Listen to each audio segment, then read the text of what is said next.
Absolutely. Game face guys from Los Angeles, California. We're the Mad Scientist Party Hour.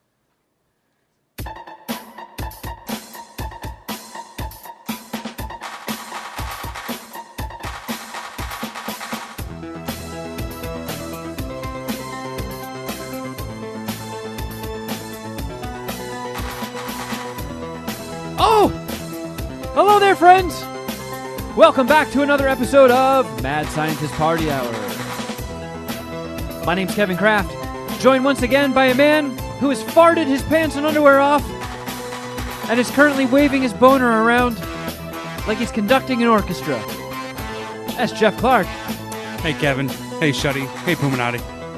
And beaming to us from your grandma's underpants drawer, the bearded dingleberry gnome known as Shuddy Boy. Yo!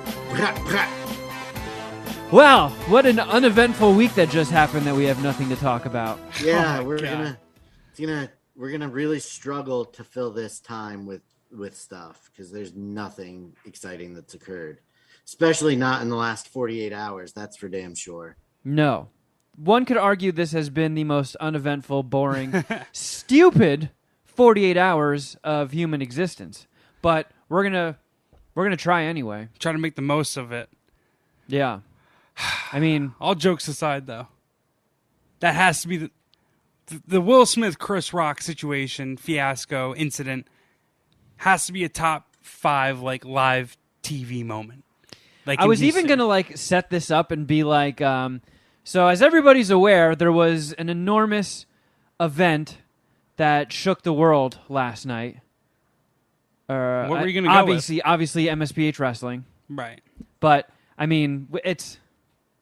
Yeah, I was not counting on Will Smith bitch-slapping Chris Rock. And you bring up a good point. The MSPH wrestling event, which you'll hear again in the Easter egg me say, was the biggest MSPH wrestling event ever. It was the best. It was so much fucking fun. We had over 50 people in the Zoom at one point. So much fun. So well done. Dom killed it again. Puminati were awesome. Those who joined, those who streamed it or watched it. And, like, can't wait to talk about that. Because what a hell of a night. Until 11 p.m. last night, it was going to be Story A. Like, it was going to be... So... As you guys know, I'm a high-volume NBA bettor, but all the NBA games like stopped at like 7:30. So I didn't even want to watch the Oscars. But I was like, well, fuck. There's nothing else to watch. I have 3 televisions. Yeah, I'll put the Oscars on one of them. I didn't watch it. You didn't see it live. Kevin, no. Did you see it live? No, because A, I don't have cable, and I don't know where you can stream it live on any of the streaming apps. And B, I was at a birthday party. So I was just checking updates on my phone to see who was winning as they trickled in. And then at one point, everywhere I scrolled on my timeline was just people going, what the fuck just happened? Holy shit, what was that? Jesus fucking Christ. Every tweet, but none of it had any context. And I'm like, did fucking ISIS bomb the Kodak Center? Like, what the fuck just happened? That honestly probably would have been more believable. Like, if you just read the text of that, like, wow, that's terrible. Yeah, and then I did, and then, like, people were in... Uh-oh. Where'd my video go? Uh-oh. Uh-oh. Oh, what? Why'd it do that? Oh! Hold... Huh? I don't know what's... Kevin, what did you do? Didn't you see the little video flicker? No. The video's off completely. I know. What'd you do? Nothing! Shut, are you fucking with him? I am not fucking with him. I swear to God. There we go. That was weird. Hey, I'm back! Oh, man, I missed you. That was weird. Yeah. I went to hell. Well, you're back. Thank God. And you're better for it. Yeah. So when I saw the thing that, like, Will Smith just slapped Chris Rock across the face, people around me were talking, and I just went, oh, shit! And just cut everybody off and was like, oh, fucking...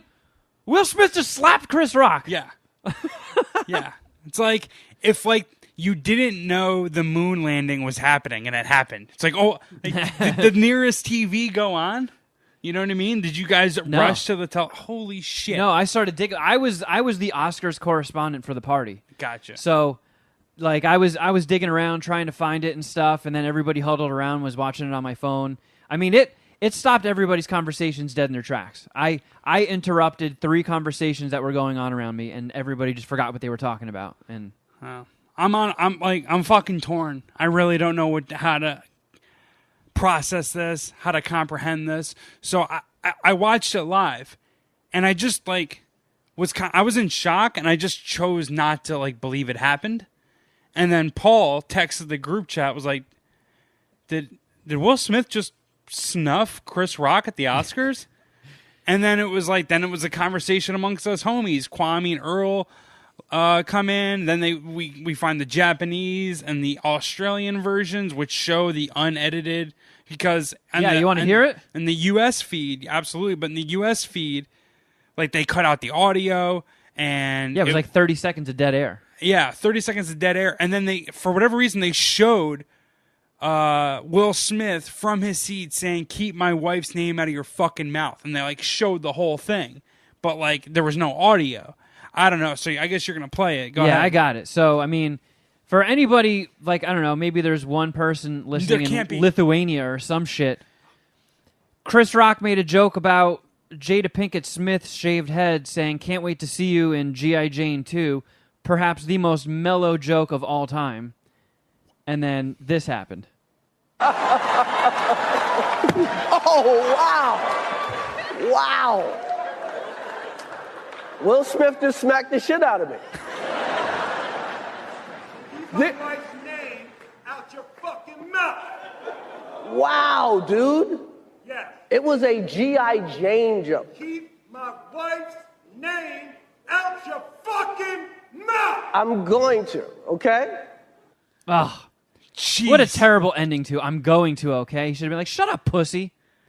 I mean, I don't think he wants it with Will Smith. Will Smith is a lot bigger than Chris Rock. I know, but I don't know. I feel like even if I was about to get my ass kicked, my pride wouldn't have allowed me to just take that. So that brings up an interesting thought that I had about this, and I talked about with my family.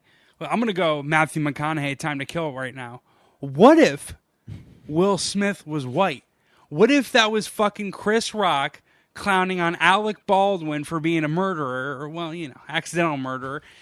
Alec Baldwin got up on stage and fucking bitch smacked Chris Rock. Security, Denzel's probably tackling Alec Baldwin, right? Someone's going to do something. Or if it's Will Smith going up there and bitch slapping Jerry Seinfeld, right? What if it went that way? That's what I find interesting, right? I feel like no one did shit. No security did anything. Yeah, he just went back to his seat and won an Oscar. Yeah, and it's hard to believe this is so preposterous to have happened that it's hard to believe that it wasn't staged. So that's what everybody at the party I was at was saying until I think Edgar Wright retweeted a clip that somebody put oh, here's the feed from fucking Japan that did not get the audio pulled. And after everybody watched that, they were like, ooh, yeah, oh, that's real. This is the first time I've heard that. All day today, I was in the car during 3 different sports talk radio hosts shows, and this is all they fucking talked about. I don't know how you can talk about anything else. So I heard, but I obviously listening to terrestrial radio, I heard the bleeping, but I didn't hear that whole exchange. It seemed like the way that it was painted was that Will Smith just said, "Keep my wife's name out of your fucking mouth" one time, and that was the end of it.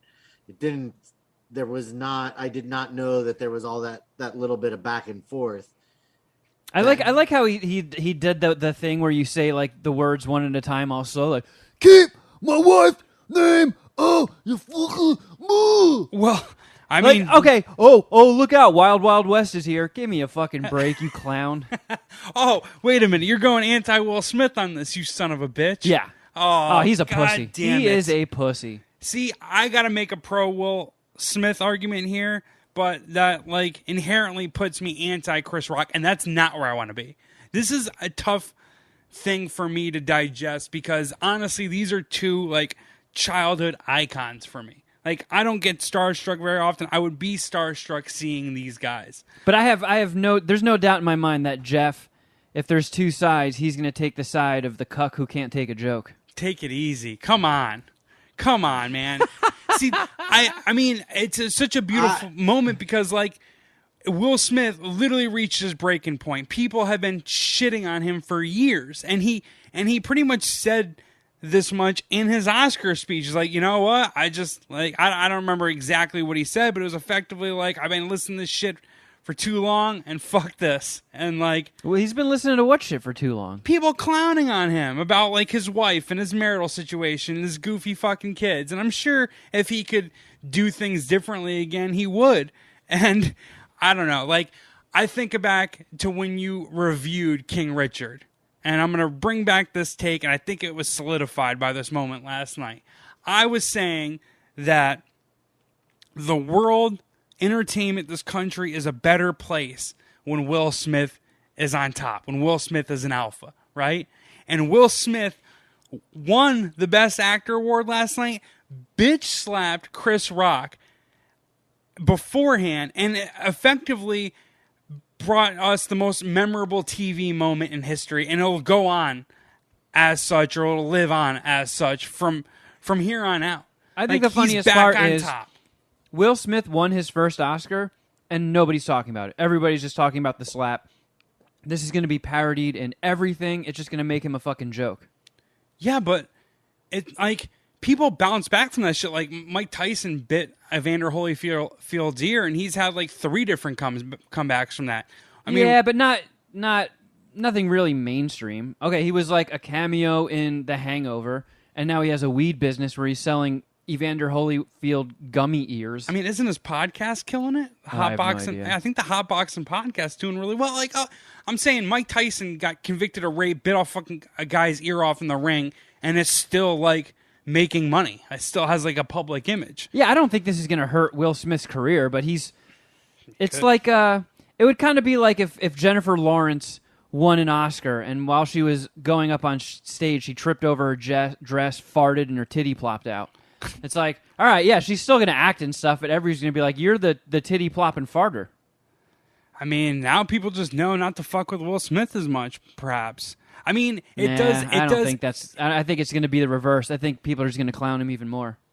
Yeah. Shuddy, who do you have in this? I'm not necessarily on either side. The ability to say whatever you want does not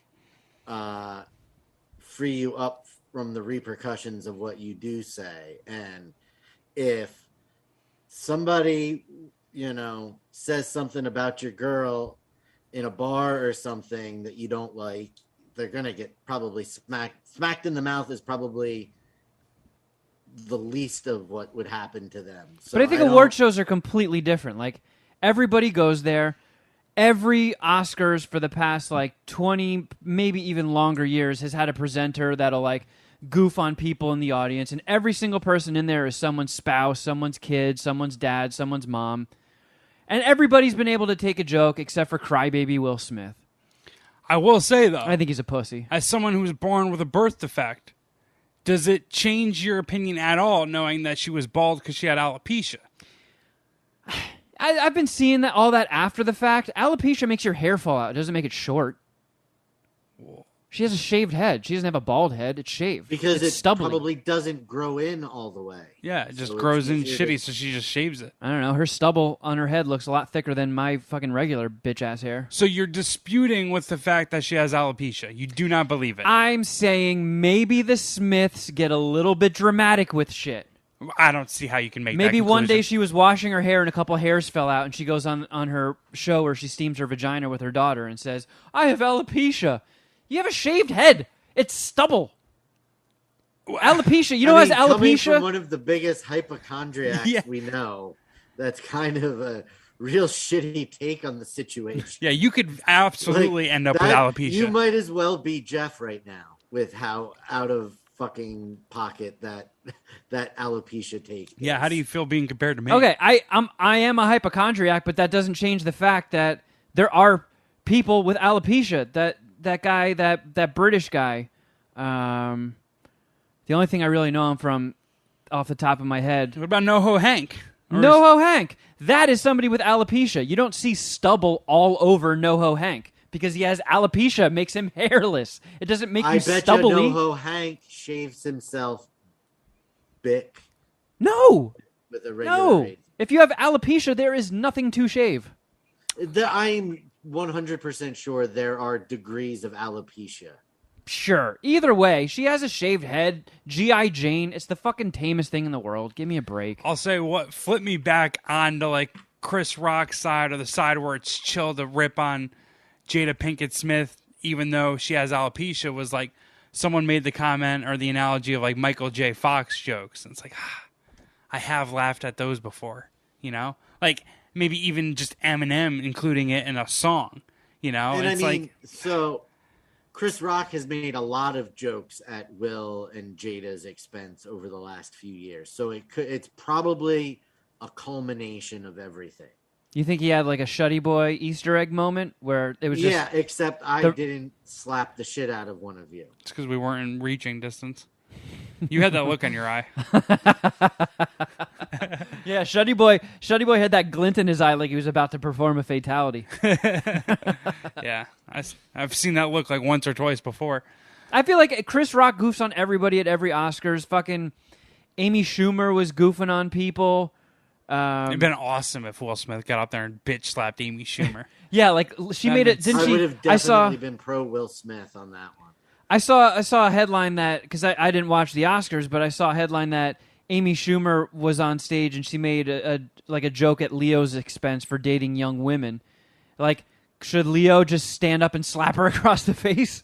No, because like Ricky Gervais hosted and roasted everybody. No one slapped him in the face. and Ricky Gervais he went for it Oh yeah, more so than Chris nobody Rock. slapped him. Everybody thought it was, well, anybody with a sense of humor thought it was funny.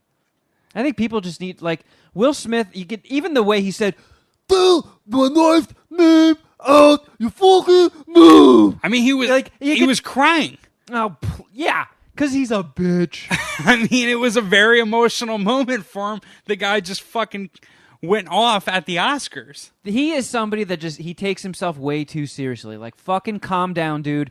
Get jiggy with it, tough guy. Wait a second. Takes himself too seriously. The Academy named him the best actor. Like, the Academy's taking him seriously. Entertainment is taking him seriously.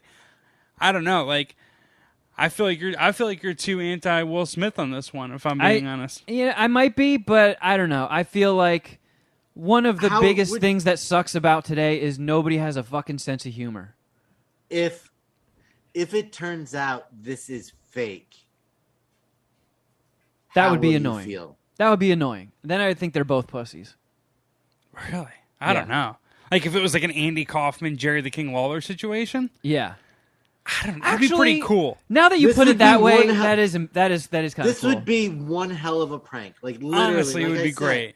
Philadelphia sports talk radio station did not barely talked about the Sixers losing after being up on the Suns. The Phillies are won 10-5, barely discussed that. The Eagles are a fucking disaster, barely mentioned. All they talked about was this. Like, if it is fake, this is a next level prank. So, Because everybody everywhere this is all they can talk about today. I feel like that next year at the Oscars, they have to write a skit addressing this. I mean, Like Meryl Streep should go out on stage and be like, "Oh, Jessica Chastain, what's up, you stinky ginger?" And she walks up and pretends to kick her in the pussy. I heard people saying, like, how could you just let Will Smith stay in the arena or stay at the venue and go up there and accept that award after he just assaulted Chris Rock? It's like the Academy Awards, they could not keep Will Smith off that stage. That was the biggest moment in that award However, ceremony history. No, but they didn't know he was going to win. For sure, but either way, they could have like kicked him out of the venue for going up on stage and bitch slapping Chris Rock. So there has been very little written about this, other than, when I say written about this, I mean different. It's all, there's a million articles out there, but they're all just regurgitating the same stuff. Right. And from what it's just the same information over and over, nothing new. That the reason the Academy didn't kick him out is because everybody was getting too scattered across the Dolby Theater for them to get together quickly enough. Right. Which I think is complete and total bullshit. There is no way that in the half-hour span something like that happens and all of them don't start scrambling to a meeting point that they would have in case of an emergency. Yeah, like if Borat ran up on stage and started fingering Jennifer Lawrence, I bet you security would do something then. But, I mean, the show still has to go on. Yeah, security might spring in action, but they have to, like, present the award. Like, the show has to go on. I agree with that, but I also think, like, I do think you touched on something a little bit, Jeff. I do think that if you subbed in somebody of a different race in either person, it would have made a difference. Whether it was a white person slapping a black person or a black person slapping a white person, there might be something a little racist that since this was black on black crime, they let it fly. Right. Yeah. Right? Yeah. Like no one, like, oh, two black guys are beefing. Let's stay out of this one. Yeah. Yeah. I think there's a little bit of it to it. And I do think, like, to Shuddy's point, everyone was scattered because it's like one of the biggest live TV events in the world. Yeah. Right? Every year. So it's kind of like there are probably, like, if you're working that event and you're one of the higher ups, you're probably wearing a lot of different hats. You're probably doing a million different things. And to connect with a team of decision makers as the show is going on and then pull the guy who's sitting in front of the stage because he's nominated for one of the biggest awards, that's an impossible ask, I think. And then when you add on top of it, it was the most anticipated speech ever.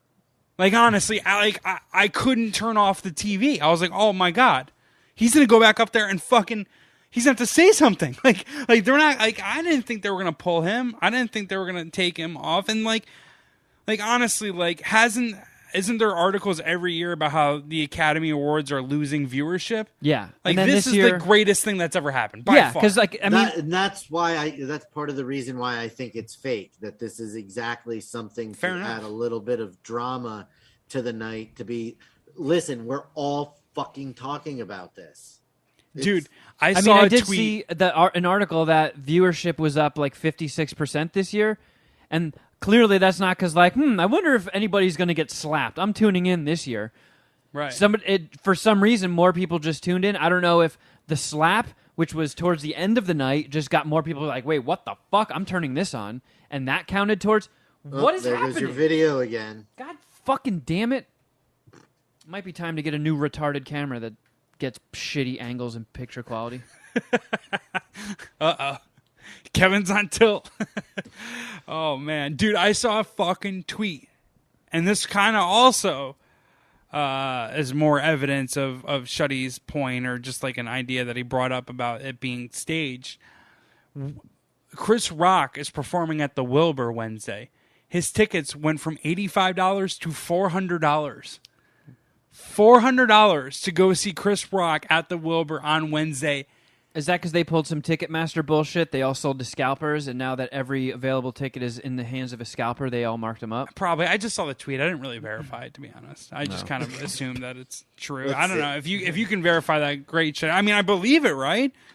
Right? Like, I mean, even if you weren't a scalper, if you're just like a regular human, it does kind of make sense. Like, well, if you're going to give me $400 for my $85 ticket, like, why not sell it? Yeah. But at the same point, like, if I bought the Chris Rock ticket in the first place, I'm not selling it. I don't think. I want to see what he has to say. Like, holy shit!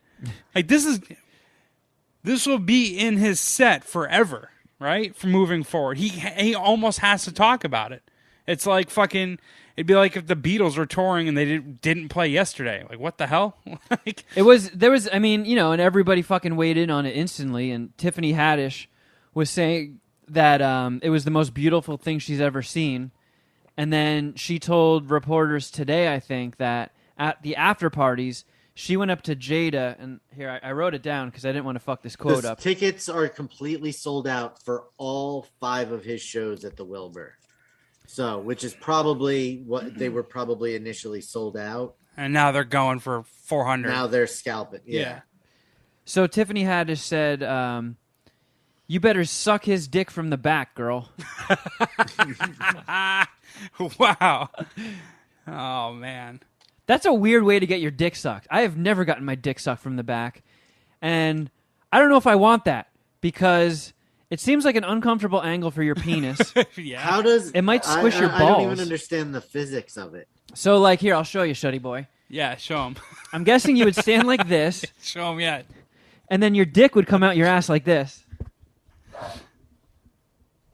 So wait, do you want me to use my mouth here? So the physics is Okay, I see what he's saying. our genitalia Will Smith's got like a goes Fassbender back. thing Her going on. head doesn't come up from behind. Well, she would have to come up from behind and suck his dick like this, but then his nuts are here, and they're probably getting squashed, and she's like bonking her nose on his nuts, and then his asshole's right there.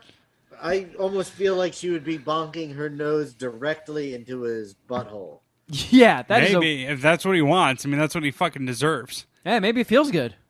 I mean, he laid it all on the line and bitch slapped Chris Rock. Like, what a fucking moment. And I have nothing like bad. Like, there's nothing bad I have to say about Chris Rock. Like, he's on my Mount Rushmore of stand-up comedians. If you said Chris Rock, Bigger and Blacker is the best comedy you've ever seen, I would fuck with that take. I'd be like, all right. Like, I don't know, like, if it's number one for me, but it's in the conversation. Like, I remember my parents let me watch that as a kid. I fucking love Chris Rock. Chris Rock in front of 15.3 million people. Yeah, and pretty much a billion. Like, who hasn't fucking seen it at this point, right? Yeah. It went from 15 million to a billion in like an hour. Like, Yeah, I do think that this makes Will Smith a joke. but the guy, I don't know. Like, he was already like pretty much a joke, right? Everyone knew that he had an open relationship with his wife, and she was getting fucked by mad random guys or mad but I mean, guys. I feel like Will Smith's street cred has been tarnished for a while, ever since the Scientology stuff came out, like the Scientology rumors. Who knows if it's true or not, if he is a Scientologist or not? But like, I don't know, his kids running around acting all goofy. It's like, all right, whatever. But I mean, obviously, people still go see Will Smith movies. You and I rushed out immediately to see Bad Boys for Life. I saw King Richard, even though it's not like the type of movie I generally run out to see. I don't give a fuck about tennis, but goddamn, that movie kicked ass. Yeah, you I loved love it. King Richard. Yeah. Great flick. And I'll still watch Will Smith movies. I don't think he needed to slap Chris Rock at the Oscars to try and like save his image or something. Because like, I don't know, you're still the same Scientology cuck bitch, and now you just look like a wiener because you can't take a joke. Yeah, but this will almost always keep him on the A-list. Almost always. Like, there's nothing that will... Like, there's...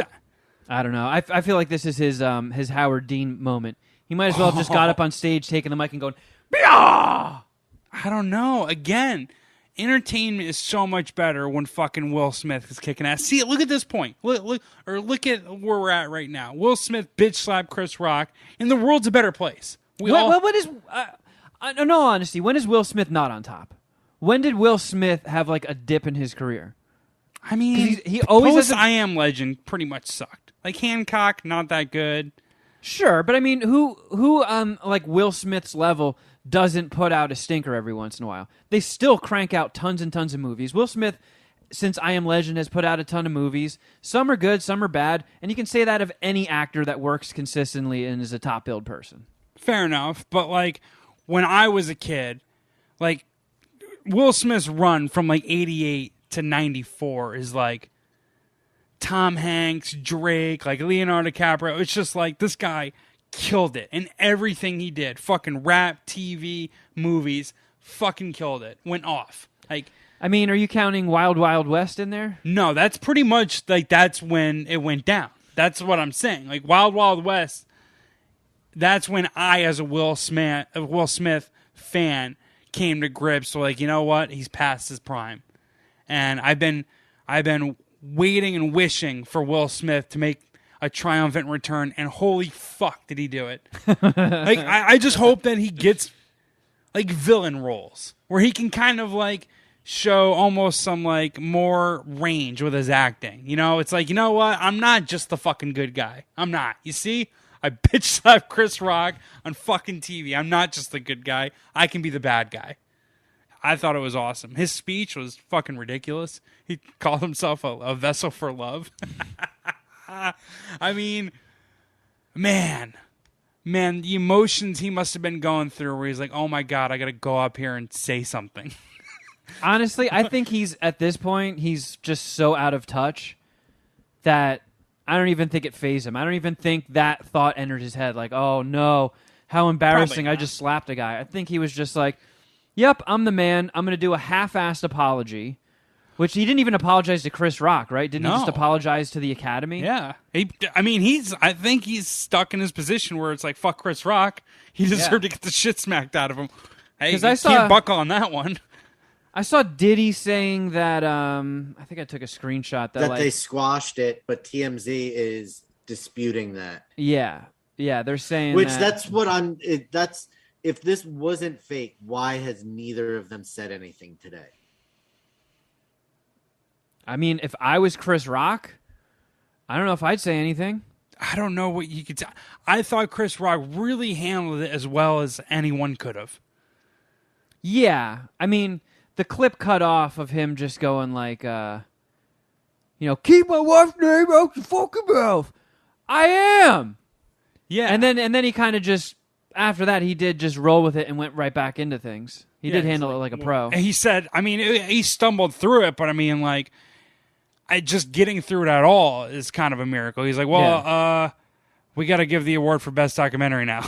It's like, yeah, pretty much, right? There's no transition from Will Smith just slapping the shit out of you. I mean, they give honorary Oscars every year. Like, I think they gave one to, out of a couple people, one of them was Samuel L. Jackson. They're just like, look, you've been acting for so long and you're so fucking awesome. Like, here, take this.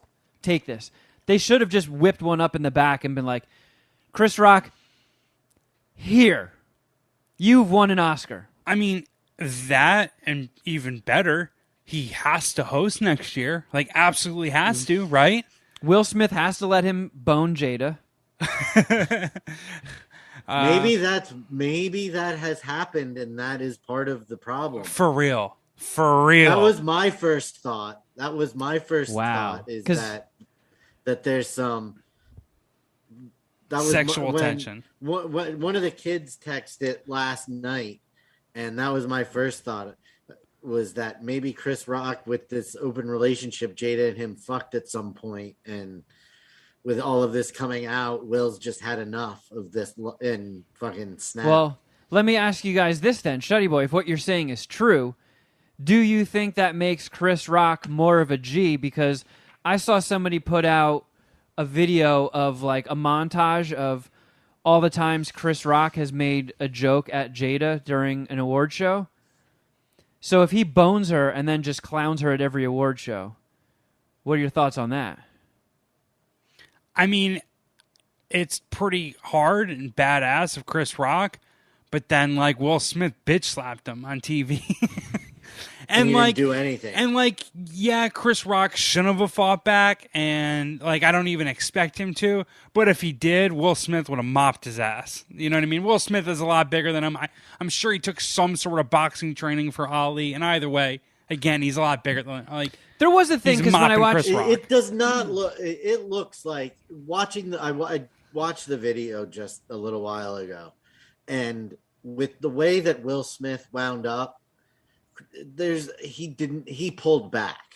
He did not go full. It wasn't an open hand punch. I'm with you. And that's honestly when I saw it, it reminded me of that part in Zombieland when Jesse Eisenberg like says something to Woody Harrelson and Woody Harrelson gets all pissed off and he's like,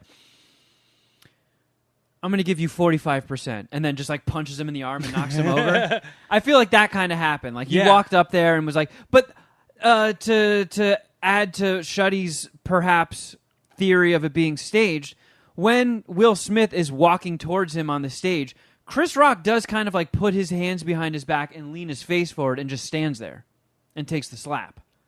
Yeah. Suspicious? Is this the flag waving on the moon landing here? The only thing that seems fake about the whole interaction is the slap and the reaction to the slap. Like, Will Smith is 6'2", 220-ish, and Chris Rock is 5'8", 170. If Will Smith really bitch slapped Chris Rock and Chris Rock wasn't expecting it, he should have been pretty staggered by that, at least momentarily. Well, that kind of all backs the up. screaming back and forth at each other feels really real. Yeah, but that's kind of backs up. I don't think know if Kevin's you guys point caught about this, but Will Smith did win an Oscar for Best Actor. He's pretty good. he's capable of doing this.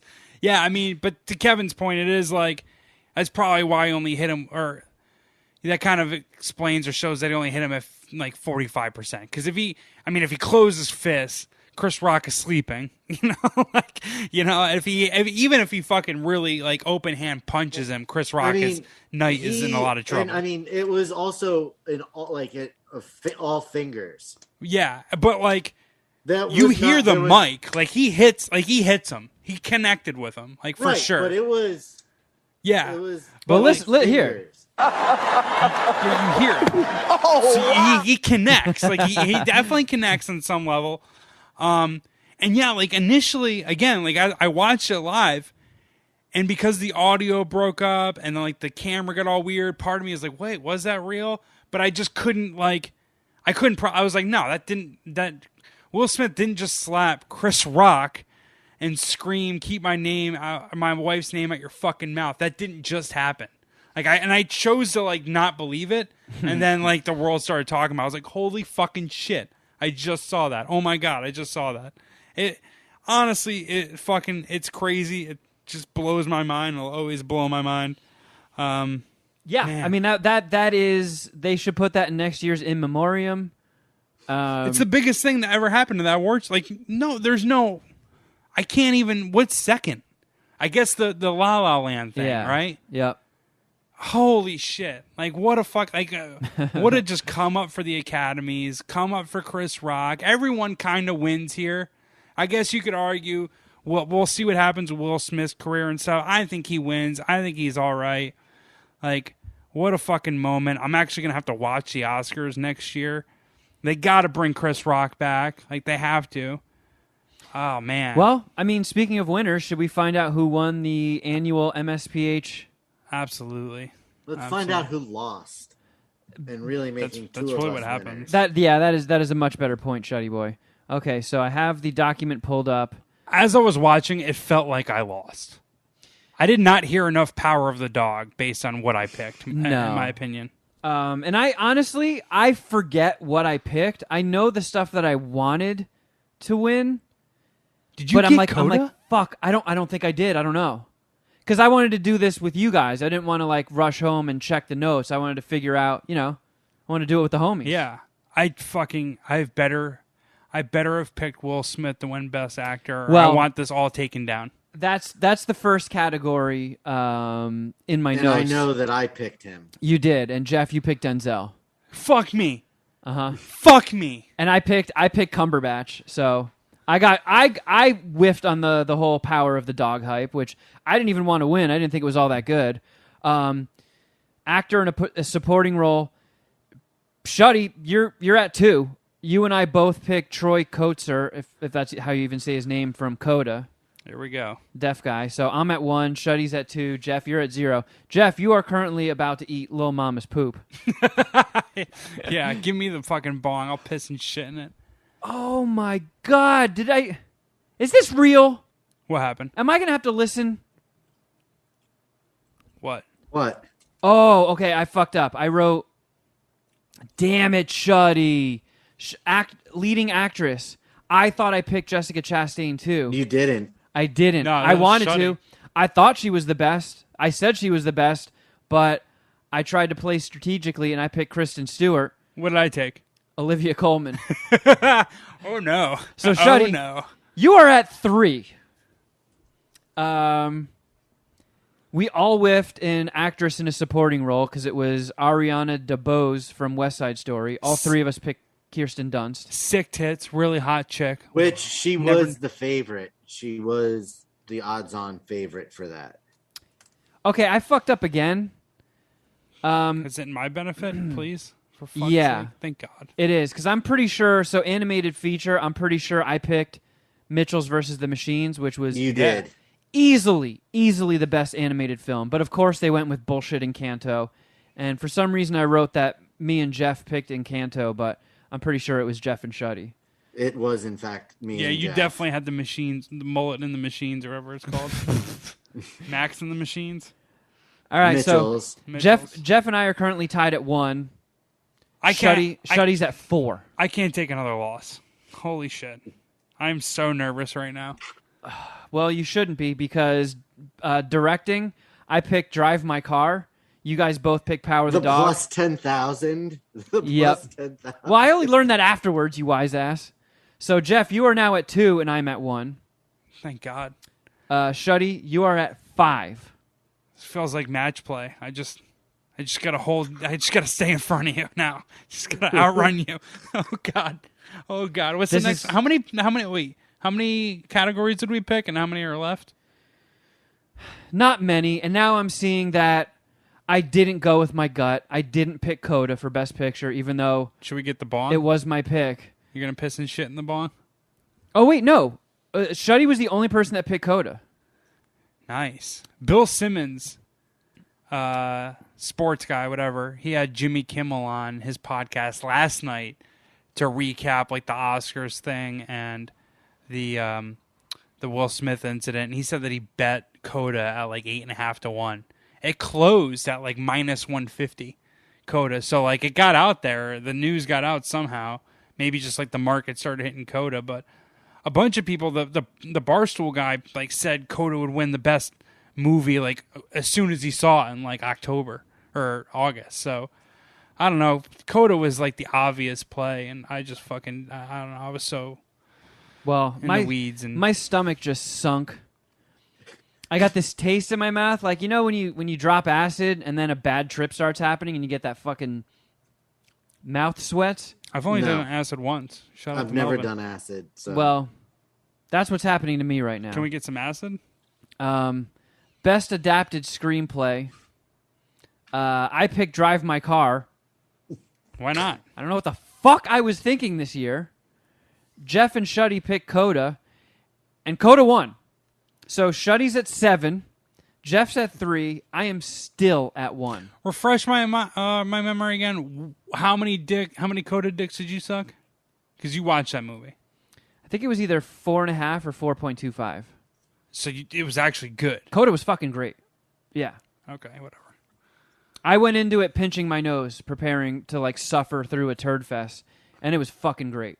Like, Kevin officially rated it 4.5 stars. yeah, but you can't do half dicks on Letterboxd. So, I sometimes will round up if I. You mean quarter dicks? Whatever. No, I'm asking you because you gave it 4.5. So you're saying you rounded up from 4.25, possibly. Yeah. There's a chance, yeah. Okay, all right. That's all I was. Someone's grumpy, Shuddy. Jeez. Jeez. No, I know. Bitch. I'm gonna fucking slap both of you. I'm gonna Will Smith you. Original screenplay. You guys both picked Don't Look Up, and I picked Licorice Pizza. I'm pretty sure none of us got a point there. So what's the? It was Belfast. Are you Kenneth tapping? Branagh won. Are you tapping right now? Like, I don't think I have a choice. Do you have a path to victory? Oh no, You that's have a it. path to at least tying Jeff. No, that's it. That was the last one. I lost. Oh, thank God.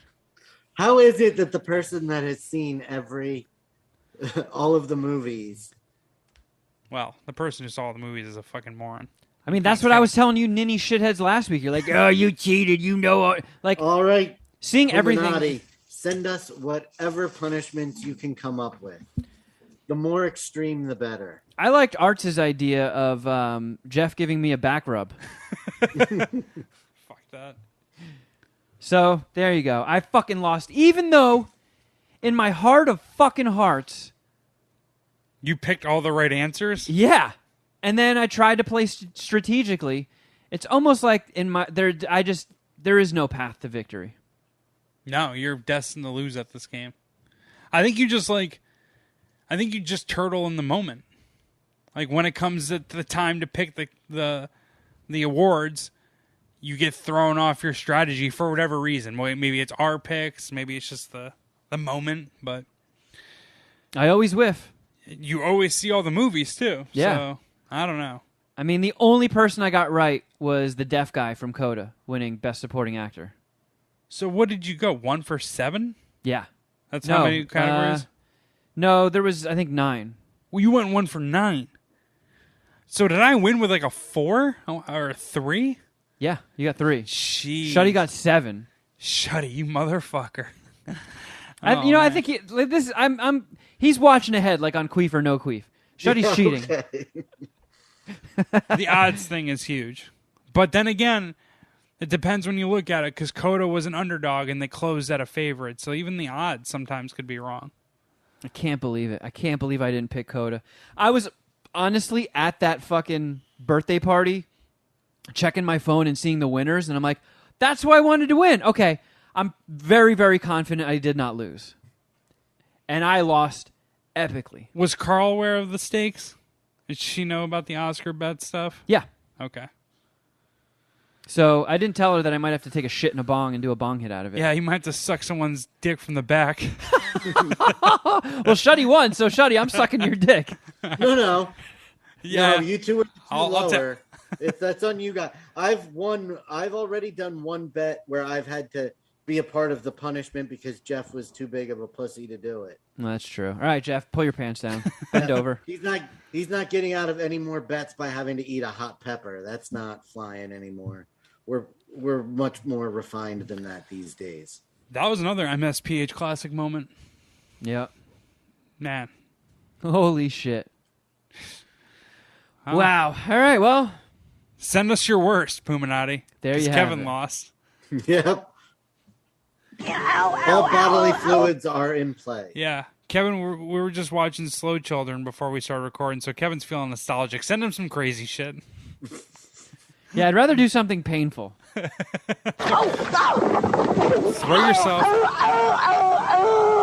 off your balcony into the poop slime alley. The punishment should be you have to Will Smith, the real $11 trillion man. I was just thinking that. Wow. What? Great minds think So I have to go slap a homeless person? Yes. Don't pick stupid Oscar awards, dumbass. All right. Maybe not the $11 trillion man. We don't want him leaving the promotion, but another homeless guy. We'll workshop it. I don't know. That feels we can't hurt innocent people because you're terrible at this. When you put it like just go out and smack a random homeless person. Yeah, sounds bad. It really makes it. No, I don't. That's not what I was saying. Yeah, that's not an official MSPH take or idea. I redact that. Yep. I redact that. That is the exact moment when all chance of MSPH ever becoming like a big podcast is just killed.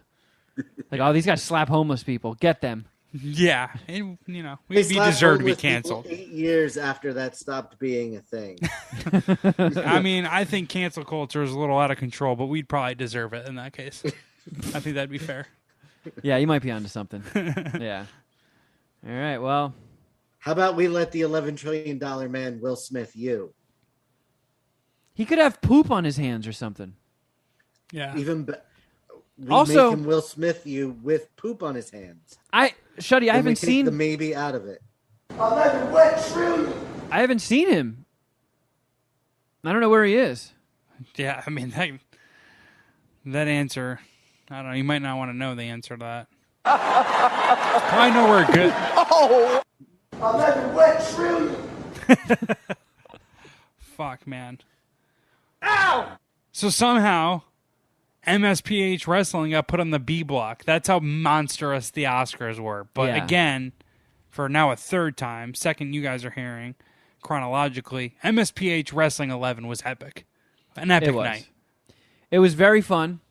The Puminati had a very strong showing on Zoom. People got fucking wild. There were people just chugging straight from the bottle. doing dabs, getting shirtless. There was revelations, which we won't discuss. Nope, we might need to get a release form signed to talk about that, but I hope that happens. I don't know if that was real. I don't know what. Anyways, we said too much. Has anybody reached out for clarification? Because I've been too afraid to. No. We'll handle this off air. Yeah. But I did see there was a new addition to her mom. She seemed like a very nice lady, and I saw her just straight up crushing whipped cream, which I gave her props for. That was awesome. I couldn't really see what she was doing. She had like a background. She commented static on Patreon, I think, that she was drinking whiskey and doing whippets. Yeah. Awesome. That's what the whipped cream was for. Not what a G. What where have you been to her mom? God. But can you adopt me to her mom? We salute you. We love you. I don't know how I got as wasted as I did. Oh, I do. You kept fucking doing dabs and did a power hour. Yeah, people kept daring you, and you kept not backing down. Well done. I was very impressed. Yeah, for anybody who's ever been on the fence about joining the Zoom for an MSPH wrestling, I really think Shuddy comes alive during those. I think he loves just the whole party atmosphere of it. And, you know, I've known Shuddy since we were teenagers. Shuddy loves a crowd. And I've gotten Shuddy to do some of the most unsavory things ever just because there was a crowd of people around. And people were just egging him on, and Shuddy's like, oh, you're the boss. Shot, dab. He rises to the occasion. He does. He's kind of like Will Smith at the Oscars.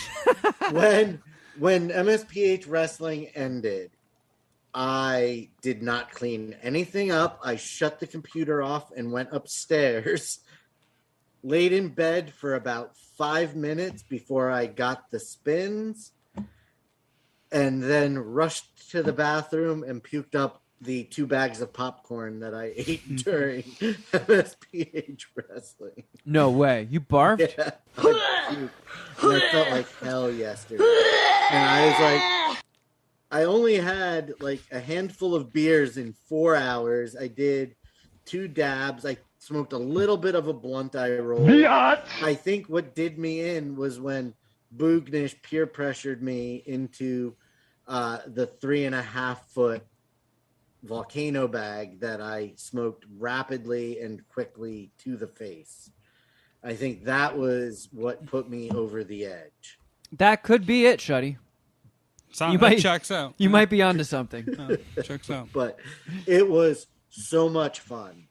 Talking shit in the Twitch chat, the shit talking and fun that was, like I said, there were over 50 people in the Zoom, which there's never been that many before. No, I mean, we never are like shattering Twitch records or anything, but this was the most people we've ever had watching live on Twitch and the most people we've ever had in Zoom.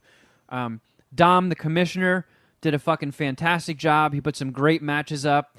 The people involved in the fights, like, I even said it on the Zoom. So my match was Pubic Zirconia, my pro wrestling nom de plume. Yeah, my fake name. And I fought DDP. And as my character was walking to the ring, I'm like, Jesus Christ, Dom even got my poor posture in the game somehow. Yeah. Like, he even walks all Mr. Burnsy like me. Like, Jeff's character looks like him, just like him. Shuddy's character looks just like him. Arts has really the best character. Arch is great. And the fucking diaper butt and his harem pants that he always has going, and his and taunt move is the twerk. Yeah. Just fucking, it's hysterical. Like, I don't know how much more prodding we can do to get more people to join these Zooms. Because we have to get in the Zoom, you have to be, in the Patreon, but we got a fuckload of people on Patreon. Yeah, like, that's kind of crazy. Like, we only had 50 people. I mean, 50 is a lot, but we only had 50 people on the Zoom. We got like 600 on the Patreon. And I wonder, it makes me wonder, like, how much of the Patreon or Puminati fuck with MSPH wrestling or really understand how awesome it is and how much of them, like, prefer the other stuff that we do, which is cool either way. But yeah, I mean, as long as you like some of the million things that we're putting out on a regular basis, we're happy with that. But man, it would be nice, like, because everybody is partying and wasted and laughing and talking shit. It's good jokes. Good, really good. It's just fucking great. Brody with possibly the joke of the night. Yeah. Oh my God, I forgot about that. Yeah, everyone's Holy heart shit. stopped for a second. Yeah, he tricked Shuddy Boy Mine into thinking he got especially. divorced. Yeah.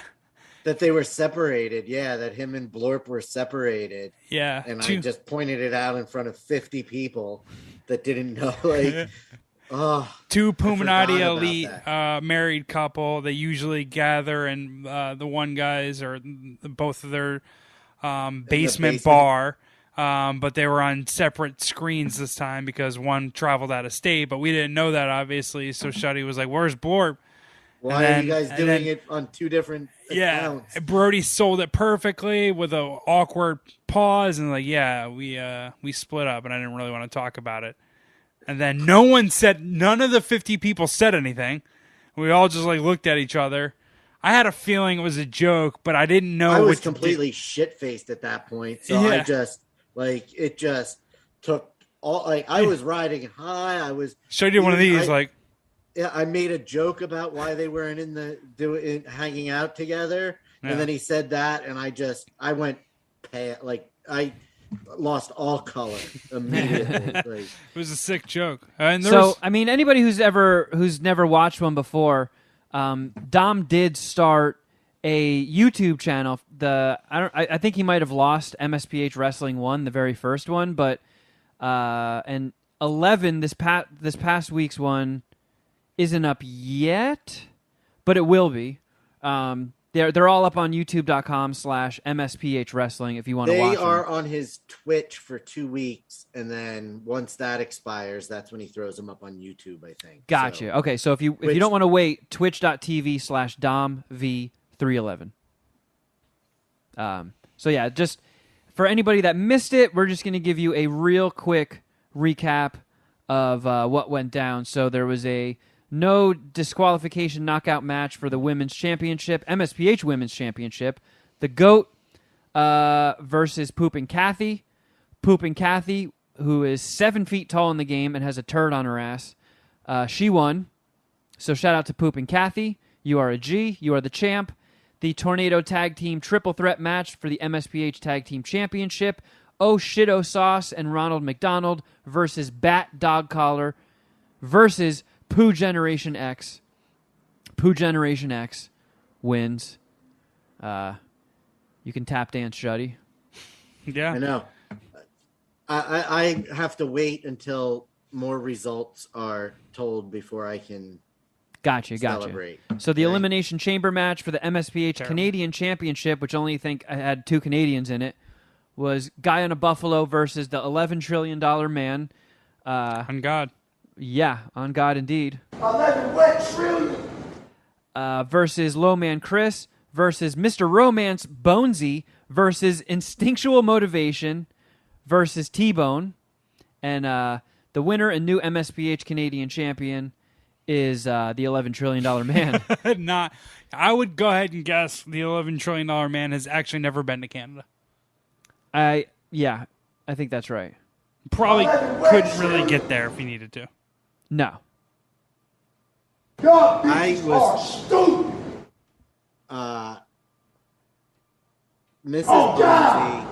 Bonesy was threatening to withhold Lovin from Bonesy because of his performance at MSPH Wrestling. Man, all he has to do is... If I drunkenly remember that correctly, because we were talking in the Twitch chat. Well, all he would have to do is flip on Peacock and replay Marry Me, and he's back in.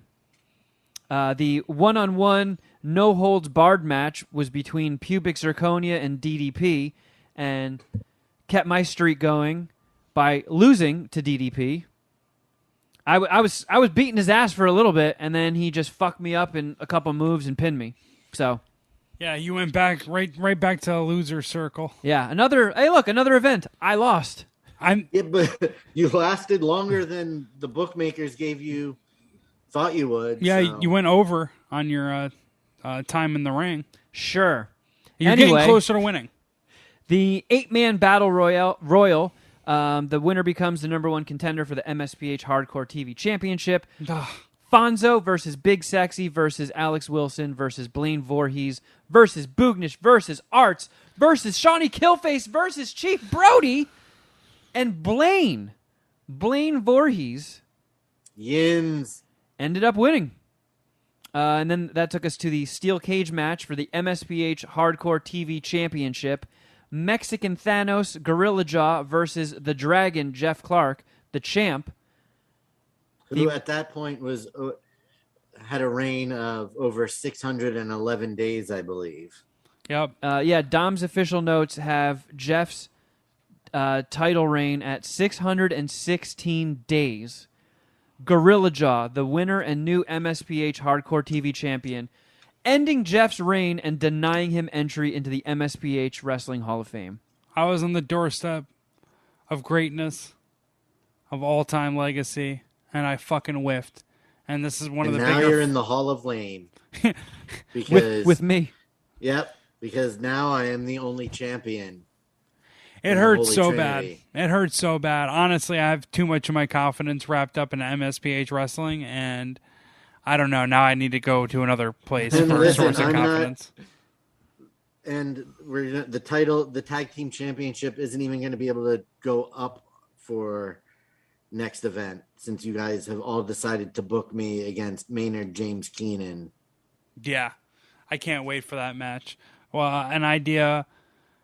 Gen T's idea was to have a wrestling match with Tool frontman or lead singer Maynard James Keenan going against his biggest critic, Rich Shuddy Boy Miller.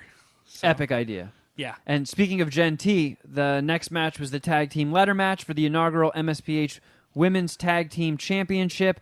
Gen T and Vanessa Feline Mob versus Curvy Beer Girl and Red Rage. The winners and first ever MSPH Women's Tag Team Champions, Gen T and Vanessa Feline Mob. Shout out to you ladies. This is where the night starts getting fuzzy for me. Oh, yeah. I've got the notes for you. I don't know how fucking Dom must have went back and rewatched it, because the night looked like it was getting really fuzzy for Dom at the end too. Yeah. Has Gen T ever lost a fight in the Ellis Fam Puminati world? Has she ever? I don't She's think like so. undefeated in real life And fake life. and in video games. Yeah. She cannot be beaten. I'm gonna have to beat her ass. So then there was Probably can't. a bad blood match, the last man standing match between Voice of God Mike and Ginger and Juice. Which we're all torn on, but I was rooting for Mike. Real barn burner. Voice of God Mike ends up winning. And then we went to the first blood match for the MSPH World Heavyweight Championship. The hot dog that choked out Dom versus the champ Spat. And the winner and new MSPH World Heavyweight Champion, the hot dog. The hot This dog fucking that hot dog is burning through the ranks.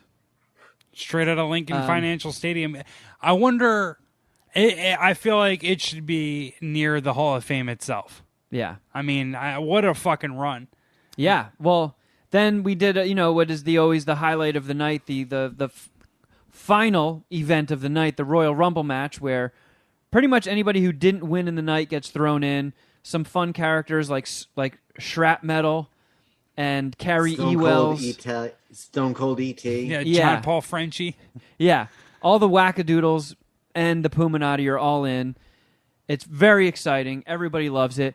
And only one person can win, and that one person was Alex Wilson, who decided on Zoom to cash in his Money in the Bank briefcase right there and did a table, ladders, and chairs match for the World Heavyweight Championship against the hot dog. And I have no idea how that ended. The hot dog won. Right. The hot dog beat Alex. This hot dog is unstoppable. Alex knows martial arts. He studies martial arts and how to knife use weapons. fighting. And knife And knife fighting. fighting. And he lost to a fucking hot dog. Yep. So there's a lot of injuries. We'll post those on the Patreon and maybe an Instagram story. But Yeah, and then look That out for is- the MSPH Wrestling Digest, which is a Google Doc that everyone in the Puminati can view, and we'll put it on Patreon, and you could read the notes and the injuries yourself. yeah. So again, shout out to Dom. Shout out to all the Puminati who participated. Very, very fun Saturday evening event. It was a lot of fun. Yeah, this was a hell of a weekend. I'm expecting the next one to be bigger. Oh man, what if we have Will Smith versus Chris Rock? I know, I've thought about that, yeah. Yeah, That could be an undercard fight For to start sure. the night off. Yeah. but I know Dom and I and you guys like to incorporate Puminati, and we have Puminati presence building in the MSPH wrestling events. And Well, I think this was the Zoom. first time we'd ever seen this in an MSPH wrestling.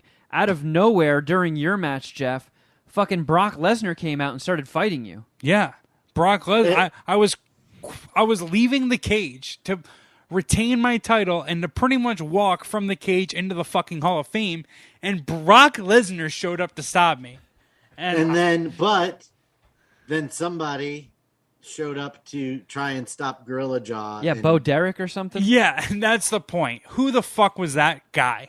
I don't know. No one knows. Some You- jabroni. Dallas. Bo Dallas. Some jabroni nobody ever heard of. You actually know who Brock Lesnar is.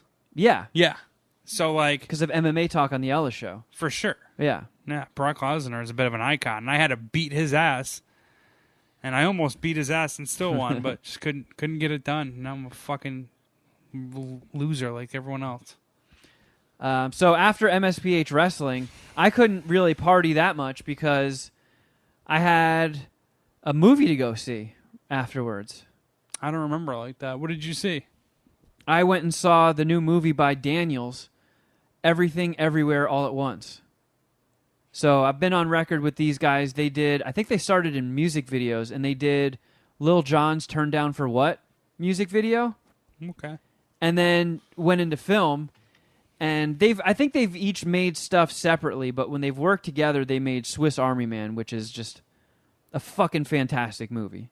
Like, you get Daniel Radcliffe, Harry Potter, to agree to play a role as a corpse that constantly farts and has boners. And it was fucking great. I loved it. So the fact that they had a new movie coming out, I was very excited for. And then when I saw the trailer, it made my pants fall off. It's got like kung fu, multiverse shit, and my mind was blown. It was fucking incredible. You posted this in the MSPH story, in your own story, right? That was Yeah. the movie poster that you did. Carl go with you? Yeah. Was she as blown away with it as you were? Yes. Nice. So we had different ratings, but she was still She doesn't do dicks. like, well, yeah, she doesn't do the dick rating. Right. But, I mean, I there's so many things that are fucking funny and just directly in line with Puminati humor. But I don't want to spoil any of them because I don't want to take away from how utterly fantastic this movie is. I went in there with high hopes and loved every single second of it. This was a fucking masterpiece. It had... Are we talking 5-dicker? We are talking a 5-dicker. So So the we're talking a audience... Kevin Kraft classic with a K. Nope, with a C. Rated R, 2 hours and 12 minutes, 8.9 right now on IMDb. 8.9. It was stellar. I've never seen a movie like it.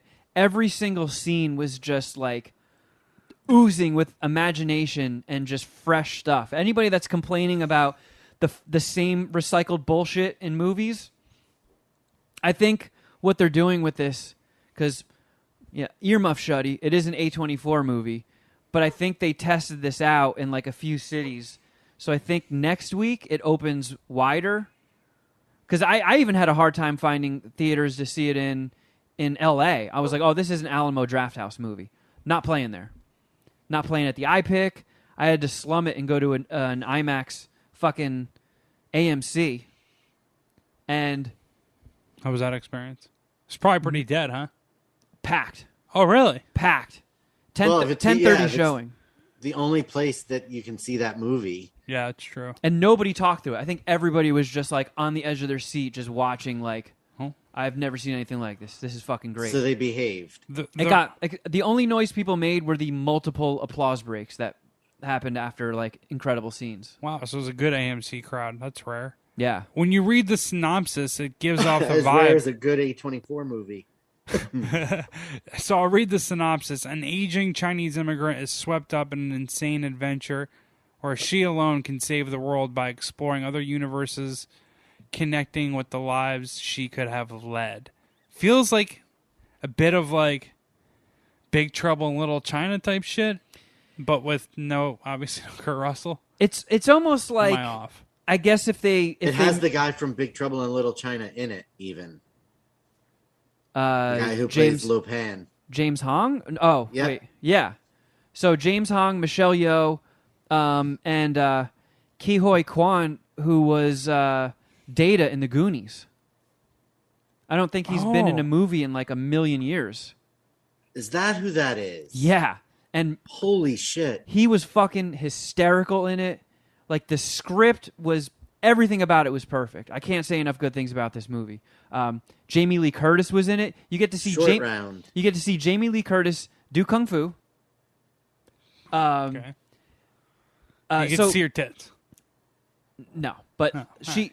the whole way the multiverse thing. So she's just like a mom who owns a laundromat, and her husband gets like an alternate version of himself take over the body and says like, we have to save the multiverse, blah, blah, blah, blah, blah, blah. You can tap into alternate timeline versions of you to use their skills. So what she has to do is she has these Bluetooth earpiece things in her ears, and every time she's in a situation she can't get out of, she figures out a way to steal a skill from her alternate self to use in that situation, but she always has to do something like super weird. So the only scene I'll spoil is to get a certain power, she snorts a fly and then hits a button, and then she has that power. Damn. But there is so much funny shit. Like, I feel like I'm just talking myself in circles. It's a fucking 5-dicker. If it's playing near you, you have to see it. See it on the biggest screen you possibly can. See it in the theater. Don't wait for streaming. It's a masterpiece. I fucking loved it. 5 dicks, huh? 5 dicks, easy. Everything, everywhere, all at once. Is it? It's going to a bigger release soon. You said. Is it going to be streaming anywhere? I don't know if you said that. I don't think so. I mean, at least for the time being. Yeah, it's got to go somewhere eventually. All right. But I think on Letterboxd D, it's sitting comfortably right now at a 4.6 out of 5. Would I like this? I think you would. Okay. It's got everything. It's got like really cool action, insane visuals, a really unique story. It's super funny. The acting's great. It just kicks ass on every level. Loved it. I mean, that's a strong recommendation. That's a strong review. I feel like we don't get a lot of 5-dickers out of you. No. Especially, like, I mean, out of the 3 of us, how often do we go to the theater and come back with a 5-dicker? Yeah, I feel like it's pretty rare. Yeah. I mean, we go and see kick-ass movies, but 5-dickers, we're very particular about those. I didn't even give Jackass 4 a 5-dicker, and fuck, it's pretty much... it's one of the more iconic movies ever, or series is. Man, I did do a before the MSPH wrestling event started. I wanted to have just a cheat day because I've been real boring lately. Except when you come by with Lil Mama and we do our in and out routine after the podcast. But she loves it. She misses that. I'm just eating fucking overnight oats, salads, and fucking egg white omelets. Looking good though. It's boring, man. How does Rant Rant feel about this? Is this Rant Rant motivated? Or Carl motivated? No. Like, is she subtly saying you should drop some weight? No, not at all. It's honestly, it's a middle-age crisis moment. It's me about to turn 40 and having a real tough time coping with that. So I just want to get rid of my saggy, gross witch tits and pepperoni nipples and my spare tire and look presentable for 40. I hear you, man. I got to get on the health kick, too. But I really, really threw all of that shit to the wind to eat a Little Caesars Batman pepperoni calzone, which is a hybrid pizza calzone that is shaped like the Batman logo. Sounds like it was fantastic. I don't see how it could have went. I mean, Caesar's pretty good, but it's a great idea. So I did a hijack snack attack for the Patreon. And it's published, right? And it's published. It's out. And I confessed in there I've never had Little Caesars. How is that possible? I don't think there were really any near me growing up, and I was, a Pizza Hut stand, so anytime we were going out for garbage pizza, it was Pizza Hut. And then I just never got around to ordering from Little Caesars. I think I had Little Caesars when I was like 5, that one year that I lived in Virginia. They didn't have them really in upstate New York, and we would just go to mom and pop shops usually if we were to get pizza.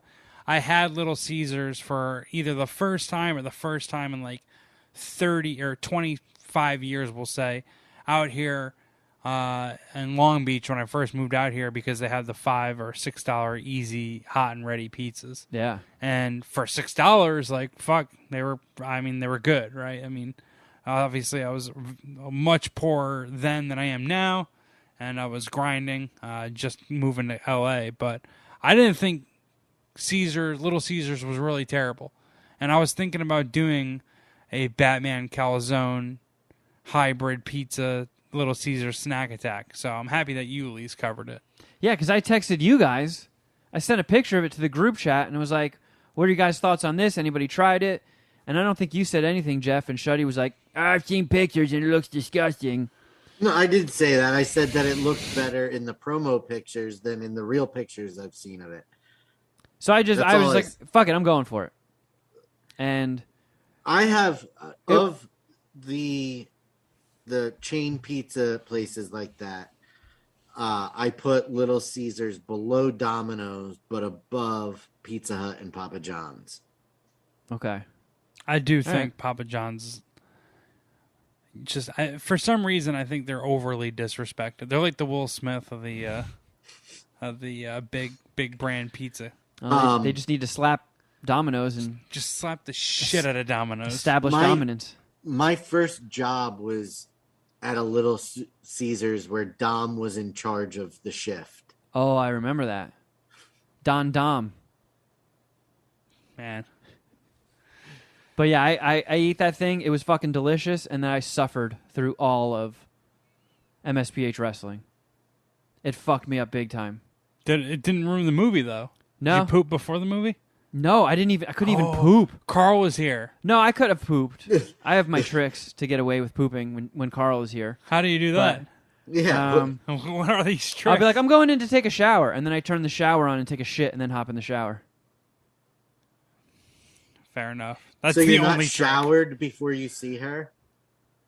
Well, if she sleeps over. Okay, that's fair. But you didn't shower earlier in the day? You waited till evening time to shower for the first time? Well, no, Shuddy, that's a shit. I don't know. We're getting off track here. The time of day that is you have it all wrong, Shuddy boy. Okay. But all I'm saying is those things are fucking delicious, because we sometimes cover snacks here. But I gotta warn people, you pay the price. It's only $8 to get one of those Batman pepperoni calzones, but you pay in other ways, and that is your butthole. And I think I was sweating fucking grease. I was pizza hallucinating. The room started spinning. I'm so fucking hungry, as always, when we record. Well, Dom told me he watched the video and he's going to get one. So I hope Dom doesn't get tapped out by Batman. I mean, much like the hot dog did. Yeah, if the hot dog is going to do him in, that Batman calzone's probably going to murder Dom. He's going to get a batarang in the ass. He's going to need to have like one of those life alert necklaces on before he eats the Batman calzone pizza. That way, if it really starts to turn south on him, he can fucking hit the button and get medical assistance. I worry about Dom sometimes. Yeah. That big dumb retard can't eat a fucking hot dog. So, Shuddy boy, you brought to my attention that Bonesy sent in some reviews. Yes, he sent in one of a romance novel. Just the other day, whenever I text you guys about it. Yeah, I found his email. You do not sound pleased. Do you want to kill this bit?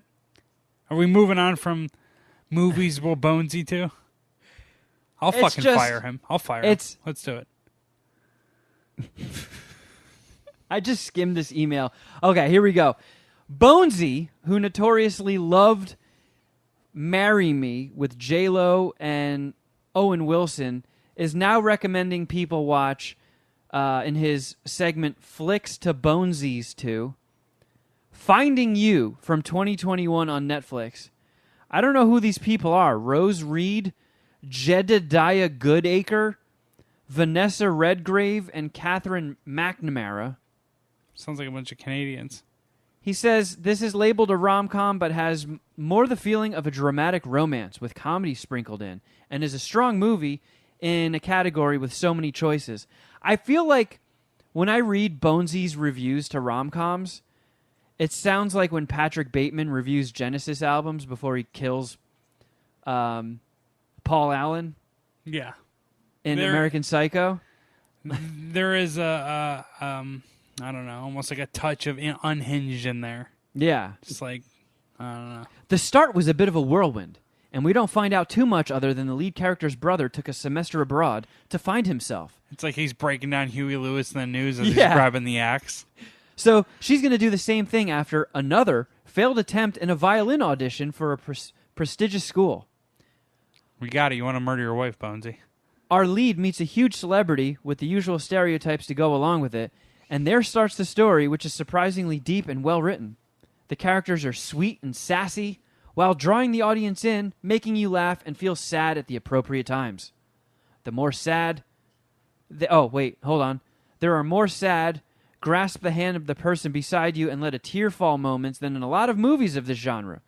It is satisfying in the way that we have closure to the several storylines, the villains have to deal with their demons, and we feel lovingly satisfied when the credits roll. Bonesy is sucking 4.5 dicks for Finding You on Netflix. This is another movie to cuddle during, which will garner you a possible passionate makeout session, and if the night is right, or if the night is still young, some tender, though intense and powerful, take off your socks first lovemaking. Whoa. I have a lot to digest on that last sentence. I don't think it's being read in the proper tone. But I don't want you to read it in the proper tone, so... So, is... like Wait, who's in the movie again? I feel like my love life has never ended at a makeout session since I was like in my early 20s. Well... Now that I'm an adult, you just bone. It could probably... Well, he said, I mean, he just wants to under-promise and over-deliver at this movie. So he's saying, at the minimum, you're going to get a makeout sesh, but you're probably going to end up piping. So or tenderly. Tender, but intense and powerful lovemaking. And then... It sounds like he's a Parks and Rec writer describing, like, you know, sexual episodes. Remember when they would only make out in Parks and Rec? Yeah. You know? Because, I mean, it's network sitcom, but that's what it sounds like. Bonesy's. And then just... So he even put it in quotes. Take off your socks first, lovemaking? Is, like... What if you watch... Is keeping your socks on ever an option? Yeah, do you ever watch a rom-com that's lukewarm and you're like, let's fuck, but let's just keep our socks on. I don't want to bend all the way over to take these off. And I'd like my feet to be warm. I don't really get what the take your socks off thing means either. I feel like if you're that into the movie... I feel it's weirder to keep your socks on than it is to take them off. Yeah, I feel like... I don't even think about my socks. I don't know. I guess I'd assume they're always off. I don't know. I mean, Jeff, your love life... Yeah, it's been a while, so we don't expect you to remember. Right. Yeah, plus your love life currently just involves you impregnating your socks, so they're always off anyway. Well, at least one of them. Oh, unless I'm feeling frisky and it's a threesome. I'll fucking nut in two socks. I don't care. I mean... But like, I guess it wouldn't be a Bonesy rom-com review if it wasn't filled with weird, uncomfortable sex stuff. So, thank you for staying on brand, Bonesy. And no, to answer your question, Jeff, I don't want to kill this segment. All right. No, but there's another one. He okay. Well, wait a second. Of it, the one I was requesting was his review of the erotic romance novel. Well. I can't think of a better way to tease next week's episode than to save it for then. Yeah, we'll do the fucking Bonesy erotic book review next week. But while I'm in here, we do have emails from other people. This looks like perhaps a first-timer here. Uncle Jam sends in an email and says, "What's up, fellas? I've been listening to you guys for a long-ass time. When I started listening to you guys, I was an operator and spent most of my days driving. I have since fucked up my back and now spend my days doing IT shit. But either way, thank you for the years of entertainment. Anyway, I've got a would Jeff suck a dick question." God, I always knew it was going this way. Thanks for listening, by the way. Typically what brings people together to reach out to us for the first time. Yeah. Hurling dicks. What's up, bitch? It's time to find out what it would take for Jeff Clark to suck a dick. Oh, yeah. Yeah, given the docket, this is already a massive MSPH episode. This kind of just furthers it. If we had a bacon with Jeffy cakes, this might be a Mount Rushmore MSPH. But what was the operator's name again? Fuck. Uncle Jam. Uncle Jam. Okay. What's his dick scenario here? I don't think this is going to do it, Uncle Jam, but he wants to know, would Jeff suck a dick, or every time he sees someone naked, he immediately falls in love with them? Keep up the good work, fellas. I go to the gym a lot more than I see chicks. That's anybody. So. Oh, no. Yeah. Oh, no. That means when you watch... guy at the gym walks past you naked, you are head over heels in love with him. I've seen probably 20 naked dudes before I've seen the last naked chick. Just by going to the fucking gym. Saying it out loud was real bad. Yeah, you're 100% right. Yeah.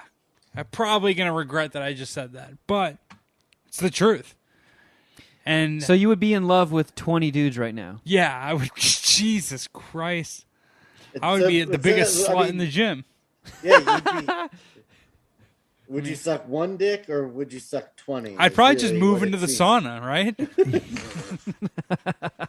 Oh, no. Yeah, you'd just be a human glory hole. Oh, no. Yeah. No, wow, Uncle Jam. I don't know what you were thinking. This is a good one. Because now I'm just looking at like I just suck a dick and get it out of the way. And it's like I move on. I mean, I just watched Jackass 4 again last night with Carl because she hadn't seen it. So we watched it on Paramount Plus. And does she want to dump you for poopies? But there's a lot of penises in that movie, and that means you would have fallen in love with like 5 dudes in just the course of an hour and 25 minutes. I know. Fucking Steve, I would have fallen in love with him for the 4th straight movie, I think. And Pontius. Yep. Oh, man. I'd have been head over heels the first fucking take or the first scene. Preston was also naked in it. So then you'd be in love with Preston. Jeez. Little BBM. Right? Yeah, that's not even a thing. Yeah, I mean, he got me. Hands behind my back. I got to suck this dick. I mean, he just Will Smithed you. Yeah. Yeah. Will Smithed you with that dick. I mean, it makes sense, right? I mean, I just accepted it, so it's fine. But like, I mean, I can't run the risk. You know, I guess I'd have to just stop going to the gym. Man, I could have just did that instead. Nope. No takebacks. You already sucked the dick. God damn Shout out to you, Uncle Jam. Damn it. Oh, whoops. Nope. Hit the wrong button. How does that... But Jeff, oh, wrong one again. How does Jeff, it also would work that if you accidentally walk into the bathroom when one of your brothers is getting out of the shower and you see them naked, oh no, you'd be in love with them. So, Cheech, I have something to tell you. Doesn't there has to be like an incest clause in that, right? I mean, come on. He didn't put it. He did it. Nope, we're not allowed to add things to the questions to skew them in your favor or in our favor. You're not allowed to add things to this one to skew it in yours. I have the master bedroom. I have my own bathroom, so I would avoid that. But I'm really like disappointed in myself, and I'm starting to question my own self, not thinking about like just not going to the gym. Like, that's an easy way to escape that. Yeah. And that's okay, Jeff. It's really okay. Man. I don't know what I'm feeling anymore. It's been a tough weekend. It was a really tough weekend. Yeah. You took a big wiener in your ass for sports betting. Huge wiener in my ass. And Oscar honestly, betting. The Oscar bet, I stayed. I mean, but you managed to, you stayed in second. Never mind. If I did actually lose the Oscar bet, it pretty much would have been like the worst weekend where a family member didn't die type thing. God Got another email. This is a potential Oscar bet punishment. Oh. He says, hello, friends. I'll start the email with what I think is a fantastic idea for an Oscar bet punishment. I've been listening for a long time, and I don't think anything like this has ever been suggested. If Shuddy loses, he has to memorize and sing 1 minute of Vicarious by Tool. And no, you can't pick a minute of instrumental. We want full, admittedly douchey Tool vocals. I have to say I love their hits, but realistically, I understand where Shuddy's coming from.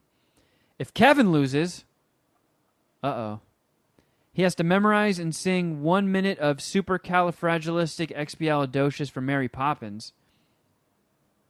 I don't think anybody's signing off on that. No, I'm sorry. But thanks for the email. Who was that again? Throw some bodily fluids into that and we'd be on board. Yeah, is he gargling like pee or jizz or anything while he's singing that? Do I have to be on my knees and sing it while Jeff and Shuddy pee on me?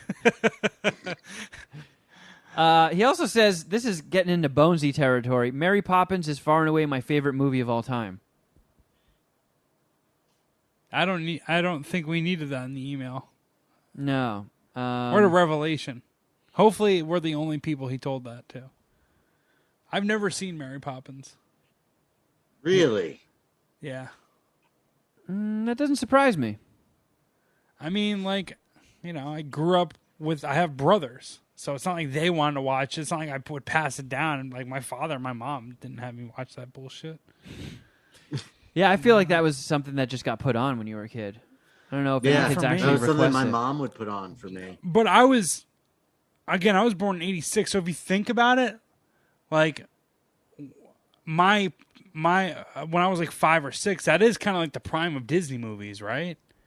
Like you got Aladdin coming out, Lion King, you have Beauty and the Beast. Beauty and the Beast, Is that That's true, what I'm Kevin. saying? We Makes grew sense? up in the time of like the Black Cauldron. Yeah.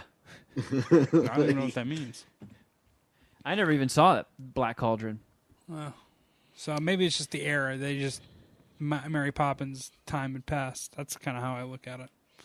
Well, that was an email from Toe. Thank you for the suggestion, Toe. Yeah, thanks, Toe. But he also said that we are the first on his listen list of all the podcasts he listens to when a new episode comes out, and he says he's going to be joining Patreon once his finances work out. So we look forward to queefing with you on our shows behind the paywall, Toe. Hopefully you can get on board before the next MSPH wrestling. Yeah. Did you guys see any movies in the past week? Man, No movies, but we watched in full on Peacock Joe versus Carol. Oh, no. So you are all caught up on everything Tiger King, right? There's nothing Tiger King that's been published that you haven't seen. In the Tiger King entertainment box set, if For real, you want to call it something. I mean, Tiger King, the first documentary, was pretty legendary. We all connected and talked about it. Yeah. So respect to that. I had no interest in the second. Zero. This was literally, we didn't have really anything else to watch, so we put it on for curiosity. Have you watched MacGruber yet? The first episode, very good. So you did have other options. Sharon has no interest in MacGruber. I made the boys watch the first episode with me, and they did not enjoy it. So it's an on my own. Be careful. Blasphemy. Be careful. This is how Chris Rock got smacked. Don't say anything stupid. You might want to channel your inner Will Smith, Shuddy. Keep my wife's name out your fucking mouth. Kyle MacLachlan was phenomenal in it. I didn't even know he was in it. He plays Howard Baskin, and he's the guy that gets murked. No, her current husband. Oh, the guy that's on the leash. Oh, the bitch. Yeah. The old white Will is Smith. Fucking funny, but you can absolutely tell without a shadow of a doubt, Carol Baskin had final say on everything. Oh, it's whitewashed. It is. She is a saint in the show. The only thing that's mentioned, Don Lewis is in it, but he's such a bad guy, and the guy and the Joe Exotic character is just so out there and unlikable that it's insane. There's a propaganda piece. Kate McKinnon, who normally annoys the hell out of me, was actually very good. Oh, you don't say. I thought she was awesome in SNL. Went very method and mimicked a lot of Carol Baskin's body language and movements, and it was almost eerie. And her speech pattern. So I mean, she is good at becoming another person. That's for sure. It was all right. It did not need to be 8 50-minute episodes. Jesus Christ. Oh my God. So did they just dramatize like most of the first season of Tiger King? That's exactly what it is. I hate that they do that with things. Yeah, Tiger King was a one-hit wonder.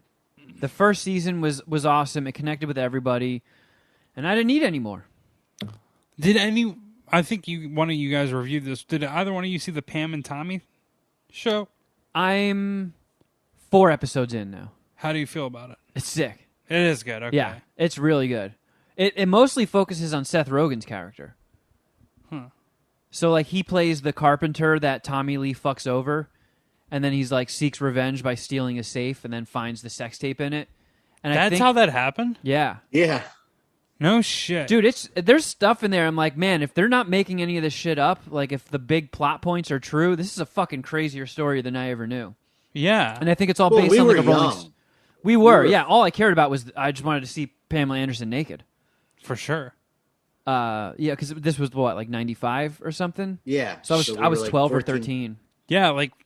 Yeah, until I don't even know how old, maybe until like Jennifer Love Hewitt hit the scene. Like Pamela Anderson was like the hottest woman ever for me.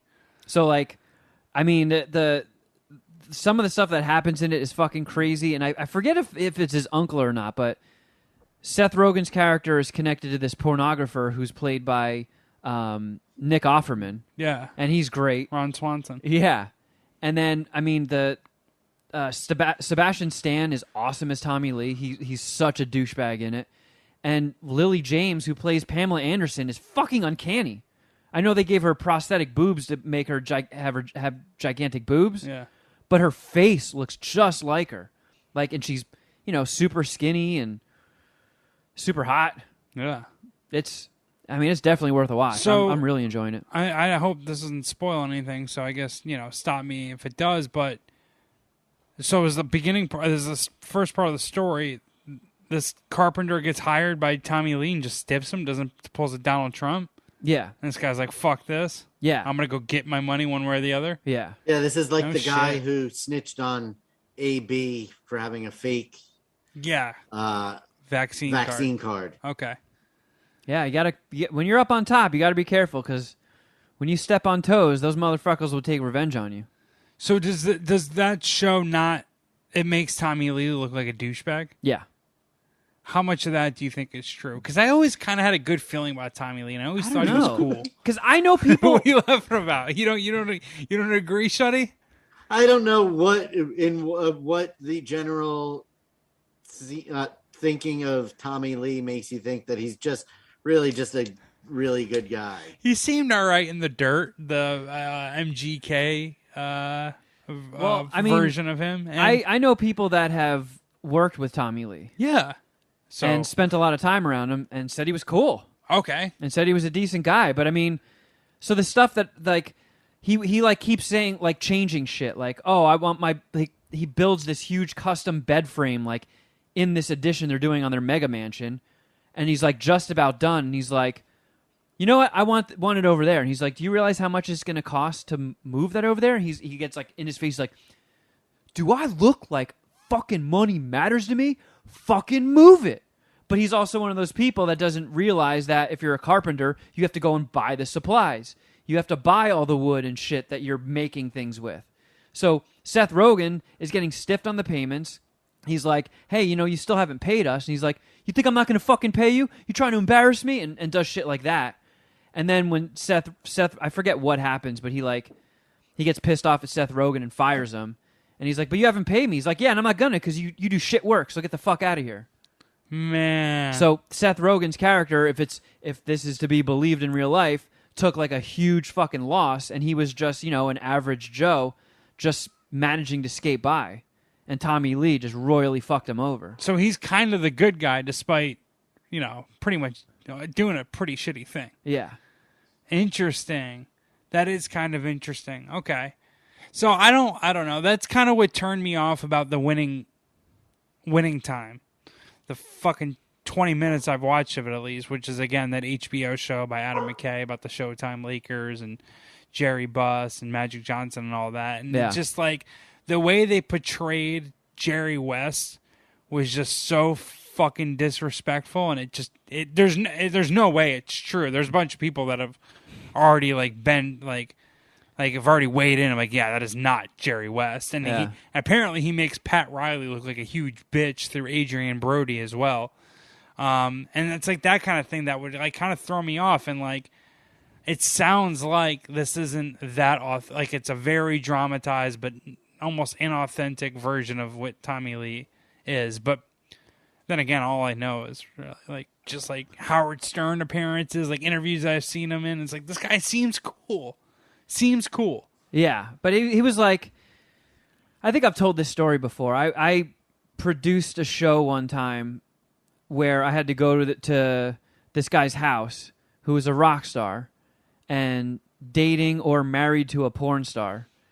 And when I left, I gathered up all the paperwork and stuff and bounced and took the equipment and then got a call like, hey, do you have this random piece of paper? It was the most inconsequential thing in the world. It was almost like a receipt for a donut. It was that stupid. I forget exactly what it was, but it got mixed up in all the documents that I brought back with me. And I'm like, yeah, I do have it. They're like, oh, you got to drive back to that guy's house and give it back to him. He wants it back.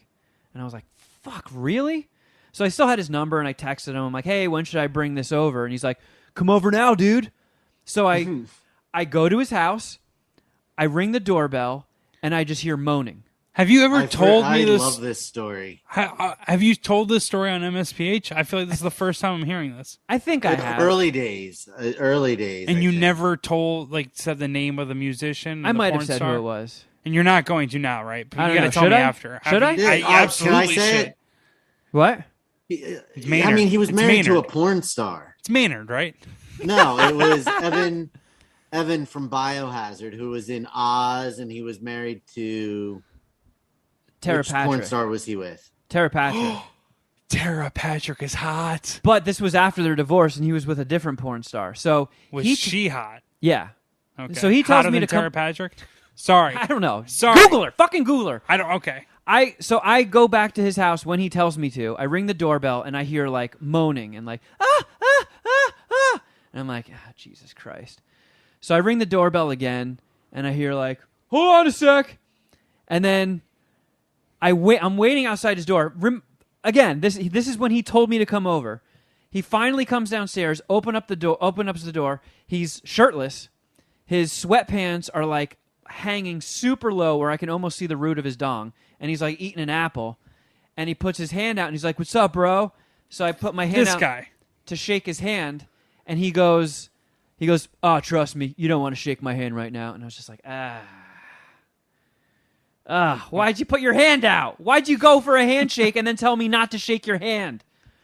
And I was just getting, when I was watching Pam and Tommy, those were I was getting flashbacks to that. I was like, I remember what it's like dealing with people like this. So is that him, Evan Seinfeld? Yeah. Yeah.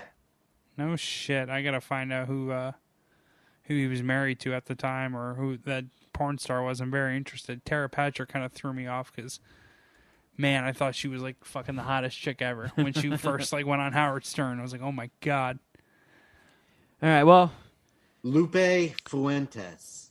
Yep. So, Lil Lupe. One last thing. I don't know how much this matters to you guys or the Puminati even, but the Foo Fighters drummer died. And that kind of sucks. That was very surprising. Very surprising. Sounds like he had 10 different substances in his body when he died, so it sounds like it could potentially be an OD or drug related. Is that what happened with him? That's what I've been seeing. Yeah. And then I saw some other thing, like the resort he was staying at or something. The 911 call went out about somebody complaining about chest pains, and then when they got there, he was dead. Fuck, dude. Yeah, I mean, I saw the Foo Fighters at Lollapalooza. I think it was 2011. Put on a fucking hell of a show. I mean, I never got to see them live. Are you a fan? I like Foo Fighters. Yeah, I mean, I'm a death metal guy, so as far as rock and roll goes, yeah, they're a great rock and roll band. I was just never as much of a fan where I had to go see them live. And like, when I grew up, Nirvana was my shit. I was a goofy little pasty faced white kid listening to, Snoop, Dre, and Onyx and stuff. And then I heard Nirvana, and I was like, whoa. And then just became a grunge fan. So Nirvana was kind of what, like, sort of nudged me off of hip-hop and turned me into an eventual metalhead. And, Dave Grohl fucking, had to lose Kurt Cobain early in his career, and now he's losing, his bandmate of 25 years. Yeah. Which is Says he had crazy. THC, tricyclic antidepressants, benzodiazepines, and opioids in his system. Yeah. I mean, I don't know why they have to include THC. Yeah, but... that like doesn't matter at all. Yeah. Oh man. But yeah, that is a bummer. Well, it was in Colombia when it happened. Yeah. He died in Colombia. Mm-hmm. Fuck, man. What a bummer. I do fuck with the Foo Fighters. I think Dave Grohl is like the last like rock star, really. I mean, they don't even really do rock anymore. Pretty much. You just get those man bun core pussies, Imagine Dragons. They somehow qualify as rock. Yeah. Fucking rock and rape and roll's dead. R.I.P. Taylor Hawkins, though. Man, yeah. That sucks. Well, I did want to try and make a dent in voicemails this week, but too busy. Too busy of an episode. Just too much shit going on. Why don't we just do a voicemails only episode one week? That's an idea. I mean, we'll see what happens in entertainment next week. Yeah. I mean, please do not call the voicemail line for a minute. Let us get our heads above water, because I took a look in the app, and it's fucking stacked. We are so behind. So give us a little bit of wiggle room on that.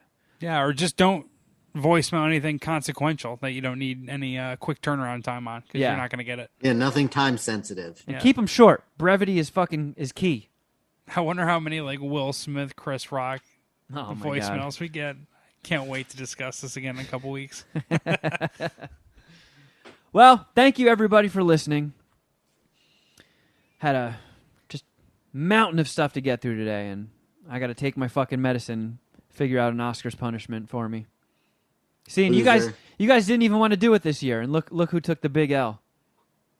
It makes no sense. You got to not be so bad at this next time. I know. You just turtle in the moment. Next time, I'm voting with my heart. My brain betrays me every step of the way. Wow, I think that's like probably the worst way you could have went about that. I thought you were going to say something like access the betting odds, but okay, yeah, no, go with your heart. I don't want to cheat. I don't want to cheat. Cheat? I mean, yeah, I don't know. Do you not want? You're going to end up sucking someone's dick through their ass. I mean, what's worse? You should just cheat. Yeah, I don't know. Keeping it fair. All right, everybody. We determined that wasn't cheating last week. Whatever. Hey, thanks for listening, everybody. If you need more MSPH in your life, please check out our Patreon, patreon.com/Mad Scientist Party Hour. You will not be disappointed. You farting, Jeff? Yeah. Oh, you son of a bitch. Son of a bitch. Squeaked out like 5 little ones. Like 5 bunt. Man, I'm not pumped about that making its way over here. I don't know. What else? Yeah, Patreon. Sign up. Enjoy. If you want to follow us on Instagram, I'm at Kevin Kraft. At Shuddy Boy. At Jeffra Records. I never post. What do you want from me? And at MS. Oh, God. It just fucking hit Got me. there? Nice. I don't smell anything. My nose is a little stuffy, but I'm happy you smell it. Fuck you. At MSPH Podcast on both Twitter and Instagram. And if you want to shoot your emails, madscientistpartyhour@gmail.com. And if you want to see the shows on YouTube, youtube.com/madscientistpartyhour. You're being a pussy. Last time I was here, you pretty much shit on your own floor in front of me. Yeah, but it didn't stink. Well, yeah, just because you wanted it to stink. Let's be honest. Fucking the neighbors heard it. Yeah. All right, well, there you go, friends. Until next time, something.